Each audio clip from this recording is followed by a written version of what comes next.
Welcome all. I am Mayur Jagdale and we are going through our subject maintenance of electrical equipment. त्यामध्ये आपण topic number 3 बघत आहोत. That is testing and maintenance of rotating machines.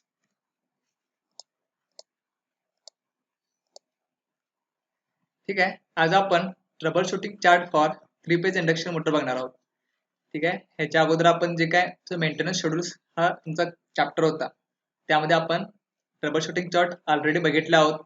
मोटरसाठी असो, ट्रान्सफॉर्मरसाठी आहो. त्यामुळे ते जर रेफर केला लेक्चर तरी पण चालेल. थोडक्यात आपण थोडासा काय करूया, रिव्ह्यू घेऊया ट्रबल शूटिंग चार्टचा. कुठले कुठले ट्रबल्स येतात तुमच्या इंडक्शन मोटर मध्ये किंवा मशीन्स मध्ये, रोटेटिंग मशीन्स मध्ये, मग ते टॅकल कसे करायचे किंवा कॉजेस काय काय असतात ते आपण एकदा त्याचा थोडक्यात रिव्ह्यू घेऊया. तुमचं फर्स्ट आहे fault, motor switch on but does not start circuit. ठीक आहे. तुम्ही काय केलाय, मोटर स्विच ऑन केलाय पण तुमचे काय झाले, मोटर सुरू झाली नाही. तर काय कॉज असू शकतो बघा, terminal voltage is too low. ठीक आहे, हा कॉज असू शकतो. टर्मिनल व्होल्टेज जर तुमचं टू म्हणजे फारच कमी असेल तर तुमची मोटर स्टार्ट घेणार नाहीये. त्यानंतर आहे blowing off fuse, single phasing, हे पण एक रिझन असू शकते. Check that any over current और over voltage protection device has been tripped. तुमचं काय झालं असेल, ओव्हर करंट आला नसेल, काय झालं असेल तुमचं एमसीबी वगैरे काय झालं असेल, ट्रिप झाला असेल, किंवा जे काय प्रोटेक्टिव्ह डिव्हाइस आहे ते काय झालं, तुमचं सर्किट ट्रिप केलंय त्यानं. हा पण एक कॉज असू शकतोय. Short circuit in the supply cable, जर तुमचं शॉर्ट सर्किट झाला असेल तर तुमचं काय होणार, जे काही प्रोटेक्टिव्ह डिव्हाइस आहे ते ट्रिप होणार आणि सर्किट जो ब्रेक करणार. Open circuit in supply cable, त्यामुळे पण तुमची मोटर स्टार्ट नाही होणार. लूज कॉन्टॅक्ट असेल कुठे तर त्यामुळे पण होऊ शकते.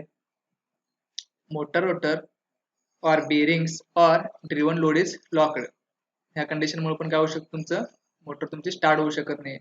त्यानंतर ओव्हरलोड कंडिशन्स, त्यामुळे पण होऊ शकते तुमचं मोटर स्टार्ट होऊ शकत नाही. मग तुम्ही काय करणार, व्होल्टेज लेवल चेक करायचं फर्स्ट, त्यावर तुम्हाला कळेल मोटर लोडेड आहे किंवा व्होल्टेज लेवल काय आहे. ठीक आहे. त्यानंतर काय करा, check fuse if blow then change element. ठीक आहे, तुमचं प्रोटेक्टिव्ह डिव्हाइस आहे ते चेक करा थोडक्यात. त्याचा जर फ्यूज वगैरे गेला असेल तर तो रिमूव्ह करा की एलिमेंट ते चेंज करा.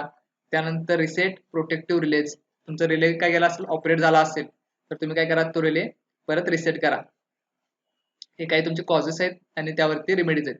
जर तुमची मोटर चालू झाली नाही तर हे बेसिक फंडामेंटल लक्षात ठेवा. जर तुमची स्विच ऑन केला मोटर आणि मोटर तुमची सुरू झाली नाही तर काय होऊ शकते, एक तर तुमचं सप्लाय व्होल्टेज कमी होऊ शकते, तुमची जे काय मोटर आहे ती ओव्हरलोड मध्ये कंडिशन मध्ये असू शकते, शॉर्ट सर्किट झाला असेल कुठेतरी. ठीक आहे. एक एक तुम्ही काय करू शकताय, एक एक गोष्ट तुम्ही चेक करू शकता. एक एक गोष्टी काय करू शकता, या चेक करून तुमचं जे काय मोटरचा मेंटेनन्स आहे तुम्ही प्रॉपरली करू शकता.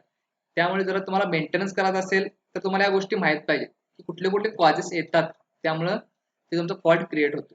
ठीक आहे. सपोज तुमची स्क्विरल केज इंडक्शन मोटर असेल तर त्यावेळेला काय होऊ शकतंय, inspect the rotors bar endings.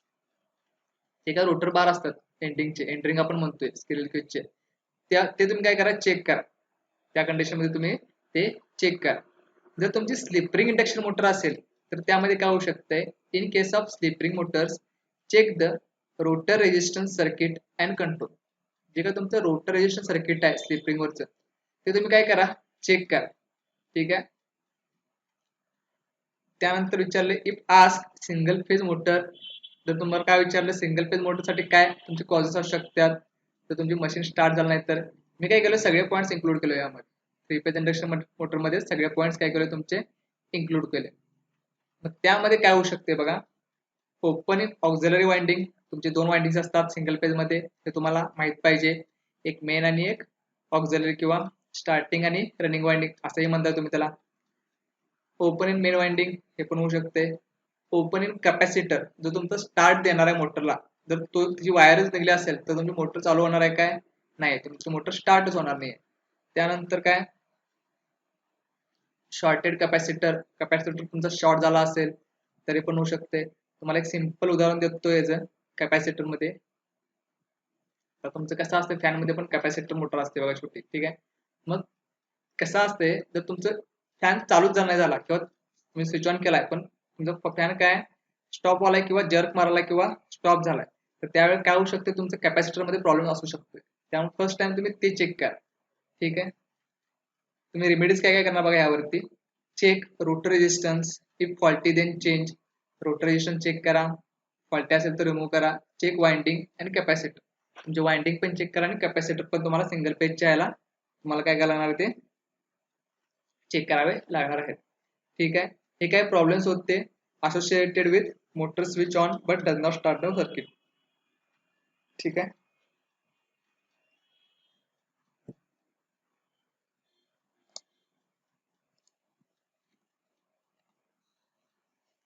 Second point आहे तुमचा मोटर ओव्हरहीट. ओके, म्हणजे मोटर ओव्हरहीट होत असेल तर काय कॉजेस असू शकतात. एक तर तुमचा सिंगल फेजिंग झाला असेल, त्यामुळे तुमचा मोटर काय होत असेल, ओव्हरहीट होत असेल. त्यानंतर ओव्हरलोड कंडिशन असेल तुमची मोटरची, त्यामुळे पण होऊ शकते. अनबॅलन्स व्होल्टेज, त्यामुळे पण होऊ शकते. पुअर मोटर व्हेंटिलेशन, हा पण एक इम्पॉर्टंट फॅक्टर आहे. तुमच्या मोटरला व्हेंटिलेशन प्रॉपर असलं पाहिजे. ठीक आहे. Air flow obstructed or इनएडिक्वेट ventilation, same point आहे. व्हेंटिलेटिंग फॅन इज नॉट वर्किंग, जो तुमचा व्हेंटिलेशन फॅन असतोय मोटरमध्ये, जर तो वर्किंग होत नसेल तर 100% तुमचं मोटर ओव्हरहीट होणार आहे. रोटर रबिंग ऑन स्टेटर, ठीक आहे. तुमचा जो गॅप आहे एअर गॅप, थोडाफार जर तुमच्या तुमच्या शाफ्टला वगैरे बेंड आला तरी कंडिशन होऊ शकते. ठीक आहे. त्यानंतर वॉर्न बेरिंग्स, जे तुमचे बेरिंग्स आहेत ते काय हिट होत असतील जास्त, तर त्यामुळे पण तुमची मोटर ओव्हरहीट होऊ शकते. एक्सेसिव्ह कोर लॉस, तुमचं कोर लॉसेस जर वाढले, कोर लॉस म्हणजेच काय तुमचं आय स्क्वेअर ऑर लॉस, जिथं जिथं करंट येणार आहे तिथे तिथं लक्षात ठेवायचं हीट असणार आहे. हे सगळं पॉईंट जर तुम्ही डोळ्याकडून गाठला तर तुम्हाला एक गोष्ट समजेल बघा.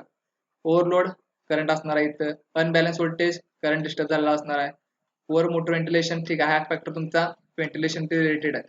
फक्त बऱ्यापैकी पॉईंट तुमचे कसं आहेत आता, एक्सेसिव्ह कोर लॉस हा पण कशावरती आहे तुमचा I square or loss main dependent आहे. म्हणजे जिथे जिथं करंट तुमचा वाढणार आहे तिथे तिथं मोटर तुमची हिट होणार, हे तुम्ही लक्षात ठेवा. शॉर्टेज स्टेटर कॉइल्स, शॉर्ट झालं म्हणजे करंट वाढला, परत तेच कंडिशन. डर्ट इन मोटर, त्यामुळे पण तुमची मोटर ओव्हरहीट होऊ शकते. तर त्यावरती उपाय काय करणार, check phase voltage, phase voltage check करा. सिंगल फेज वगैरे झाला असेल तर चेक करा. Checking load if more, this can be reduced rated. तुम्ही काय करा, तुमचा लोड चेक करा. जर तो काय असेल ओव्हरलोड झाले असेल कंडिशन, तो रेटेड लोडला काय करा ती कंडिशन आणा. त्यानंतर फ्रिक्वेन्सी चेक करा. ह्या फॅक्टर्स वरून तुम्ही काय करू शकता, तुमची मोटर काय करू शकता, ओव्हर हिटिंग कमी करू शकता. नेक्स्ट आहे तुमचा मोटर रन स्लो, तुमची मोटर फिरायला लागल्या पण एकदम हळू फिरायला, मग काय कारण असू शकतोय, लो व्होल्टेज, हा सेम हे कारण असू शकते. बऱ्यापैकी तुमचे रिझन्स काय असतात, बऱ्यापैकी सेमच असतात, सिमिलर रिझन्स असतात, एक दोन फॅक्टर्स फक्त वेगळे असतात. लो व्होल्टेज आहे, सिंगल पेजिंग मुळे पण होऊ शकते, ओव्हरलोड होऊ शकते, त्या कंडिशन मध्ये पण मोटर तुमची कशी होऊ शकते, एकतर फिरणार नाही किंवा हळू फिरेल. Okay. One motor terminal was by mistake connected to neutral instead of phase, हे पण होऊ शकते. तुमची स्टेटर कॉइल शॉर्ट झाले असेल तर, किंवा ओपन झाले असेल तर, किंवा रोटर बार जे आहेत ते ब्रोकन झाले असतील तर, या सगळ्या कंडिशनमुळे तुमची काय होऊ शकते, मोटर स्लो फिरायला लागते. त्यानंतर तुम्ही काय करा, व्होल्टेज चेक करा, बार्स चेक करा, स्टेटर कॉइल चेक करा, ओव्हरलोड कंडिशन कमी करा. रेमेडीज तुमच्या सेम असणार, फक्त एकदा तुम्हाला कॉज कळाला की तुम्हाला त्यावरती रेमेडीज काय आहेत ते लगेच करता येतात. ठीक आहे. त्यामुळे कॉजेस लक्षात ठेवा, नाही बऱ्यापैकी कॉजेस तुमचे सेम आहेत. हे जे काही ट्रबल शूटिंग चार्ट आहे तुम्हाला फार महत्वाचं लक्षात ठेवा. इव्हन इंडस्ट्री म्हणा किंवा घरी एखादी मशीन बाद झाली किंवा एखादी मोटर खराब झाली, फॉर एक्झाम्पल तुमचा फॅन खराब झालाय तुमच्या घरातला, तर ऍटलिस्ट तुम्हाला त्या गोष्टी समजल्या पाहिजेत की हा कशामुळे माझा फॅन फिरत नाही आहे, किंवा का फॅन माझा स्टॉप होतोय, का जर्क घेतोय, ह्या गोष्टी तुम्हाला समजल्या पाहिजे. त्यासाठीच हे मेंटेनन्स आहे. ठीक आहे. टेस्टिंग हे त्यासाठीच आहे. त्यातून आउटपुट तुमचं काय, त्या गोष्टी तुम्हाला समजल्या पाहिजे. ठीक आहे. नेक्स्ट आहे तुमचा चौथा मोटर स्टॉल्स. काय कंडिशन होणार आहे, तुमची ओव्हरलोड मध्ये होऊ शकते किंवा लो व्होल्टेज मुळे होऊ शकते. त्यावेळी काय करा तुम्ही, लोड आहे तो रिड्यूस करा. Motor runs hot, similar point आहे तुमचा ओव्हरहेडचा. ठीक आहे. सिमिलर पॉईंट आहे, सिंगल पेजिंग मुळे होऊ शकतोय, overload, under voltage, over voltage, unbalance voltage, over under frequency, poor motor ventilation, ventilating fan is not working. Same point आहे, फक्त काय केलंय रिपीटेड आलाय. ठीक आहे. व्होल्टेज चेक करणार, चेक फॅन रिप्लेस करणार, फॅन जर खराब होत झाला असेल वगैरे तर. बेरिंग चेक करणार, ठीक आहे. फॉल्टी असतील तर काय करणार ते रिप्लेस करणार.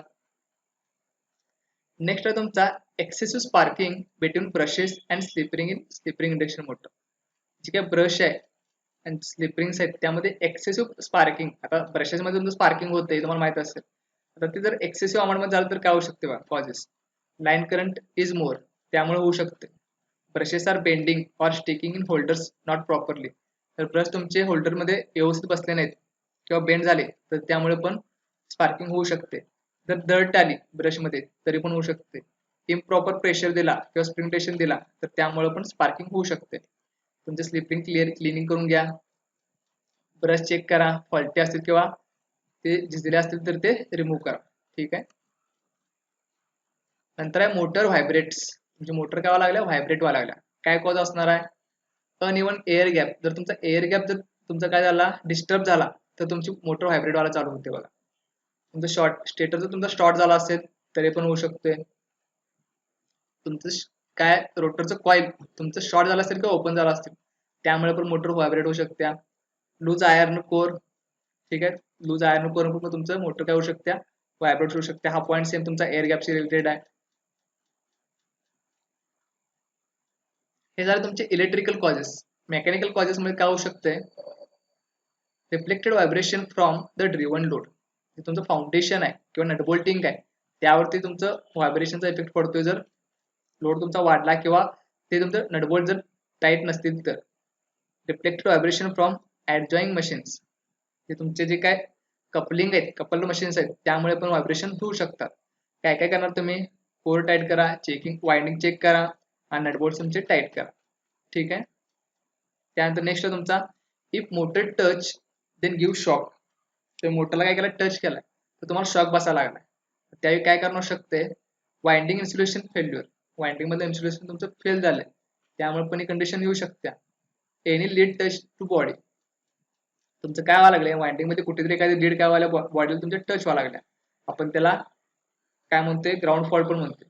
ठीक आहे. तर तुमच्या वाइंडिंग मध्ये मॉइश्चर आलं तर तुमचा सेम बॉडीला काय मिळणार आहे करंट मिळणार.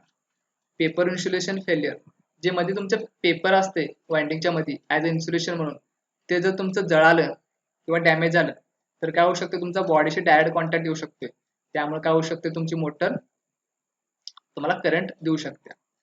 त्यावेळी काय करणार, इन्सुलेशन रेजिस्टन्स चेक करा मेगर घेऊन आणि प्रॉपर ऍक्शन त्यावरती घ्या. ठीक आहे. वाइंडिंग मधला रेजिस्टन्स किंवा वाइंडिंग आणि बॉडी मधला रेजिस्टन्स चेक करा आणि प्रॉपर ऍक्शन घ्या त्यावरती.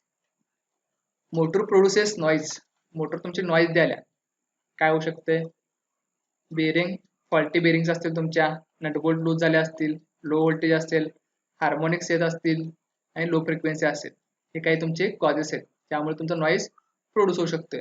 त्यावेळी काय करा, बेरिंग चेक करा, नटबोल्ट टाईट करा, voltage frequency, total harmonic distortion check करा. THD म्हणजेच काय, टोटल हार्मोनिक डिस्टॉर्शन चेक करा. जसं आपण मोटर मध्ये बघितलो तसं सेम काय जनरेटर मध्ये पण काहीतरी तुमचे फॉल्ट असणार आहेत. ठीक आहे. मग त्यासाठी काय बघा, पहिला फॉल्ट आहे तुमचा लो फ्रिक्वेन्सी. मग त्यावेळी कॉज काय असणार आहे, तुमचा ओव्हरलोड झाला असेल generator, low speed of prime mover असेल, फॉल्ट ऑन जनरेटर आला असेल किंवा स्पीड सेन्सर फॉल्टी, हे तुमचे काय कॉजेस आहेत. तुमचा जो काही स्पीड सेन्सर आहे तो फॉल्टी असेल, तुमच्या जनरेटरवर फॉल्ट आला असेल, लो स्पीड असेल प्राईम मूव्हरचं किंवा ओव्हरलोड झाला असेल तर check and reduce load, check करा आणि तो लोड काय करा रिड्यूस करा. तुमची स्पीड चेक करा.